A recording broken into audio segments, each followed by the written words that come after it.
જય માતાજીને જય સાઉન્ડમાં બધાને. આજ આપણે બનાવીશું વાલનું શાક, તો કન્ટિન્યુ વિડીયોમાં બન્યા રહીજો.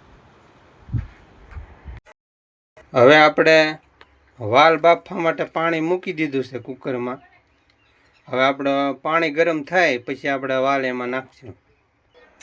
પહેલાં આપણે વાલ પલાળી લીધા હતા. આ રીતના સવારથીના પલાળ્યા હતા. આ રીતના આપણા વાલ પલળી જશે. હવે આપણે એને 2-3 સીટી મારી દેવું એટલે આપણા વાલ કમ્પ્લીટ થઈ જાય. હવે આપણું આંધણ ગરમ થઈ ગયું છે, એમાં આપણે વાલ નાખી દેવું.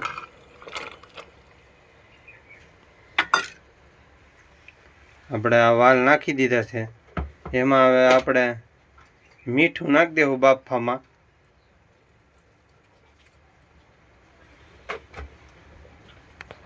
પછી આપણે સહેજ ગરમ પાણી કરેલું છે, એમાં આપણે આંબલી નાખી દેવું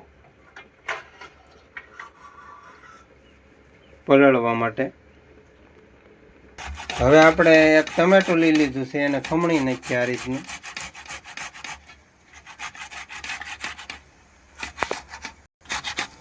આ રીતનું ખમણી નાખવાનું ટમેટાને. હવે આપણું ટમેટું ખમણાઈ ગયું છે આ રીતનું. હવે આપણે એક ડુંગળી ખમણી નાખશું.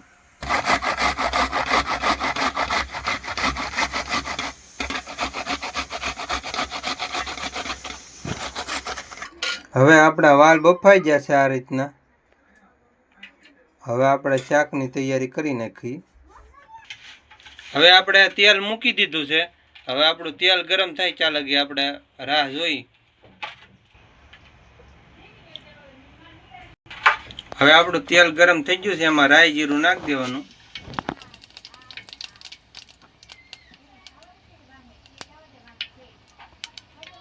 આપણું રાઈ જીરું ફૂટી જાય પછી આપણે એમાં નાખશું ડુંગળી ટમેટાની ગ્રેવી.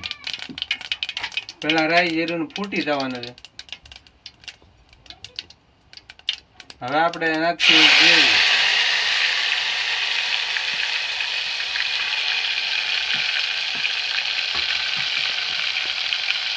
પછી આપણે એને મિક્સ કરી નાખીશું.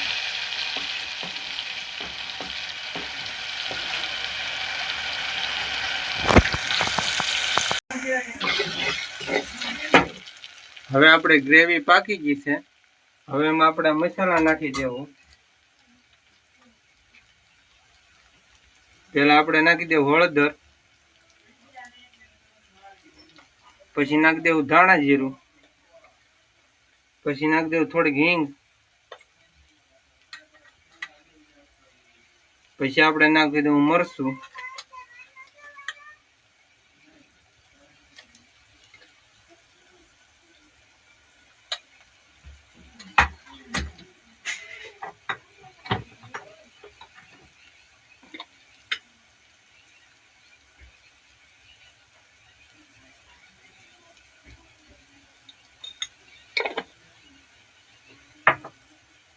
પછી આપણે મિક્સ કરી લેવું આ મસાલાના બધાને. આ રીતના મિક્સ કરી લેવાના.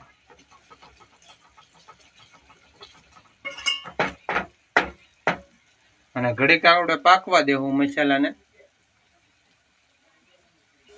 હવે આપણે થોડુંક એમાં પાણી નાખી દેવું એટલે આપણે મસાલા બળે નહીં.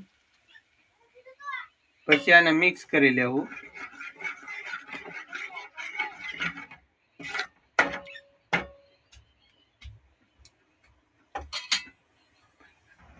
હવે આપણે આમાં કોથમરી એડ કરી નાખ્યું આપણે ગ્રેવીમાં.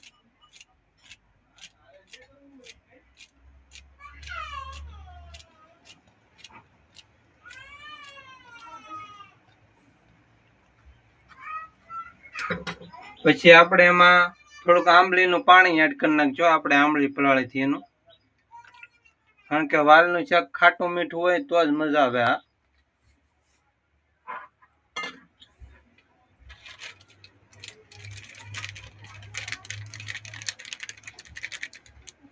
એમાં હવે આપણે ગરમ મસાલો નાખી દેવું.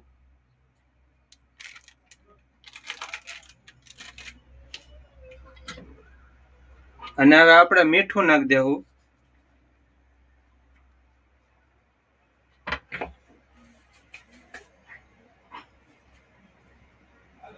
અને પછી આપણે મિક્સ કરી નાખશું આ રીતનું. હવે આપણે ગ્રેવીને ઘડીક પાકવા દેવું, એડ કરી દેવું આ રીતના.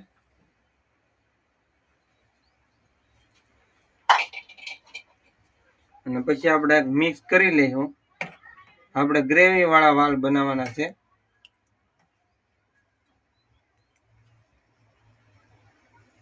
અને ઘડીક આપણે સડવા દેવાને.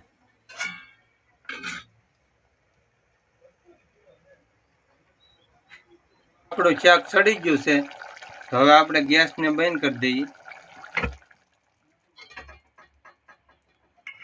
હા, જોઈ લો આ રીતનું આપણું શાક સડી ગયું છે. ગ્રેવી વાળું આપણે રાખ્યું છે.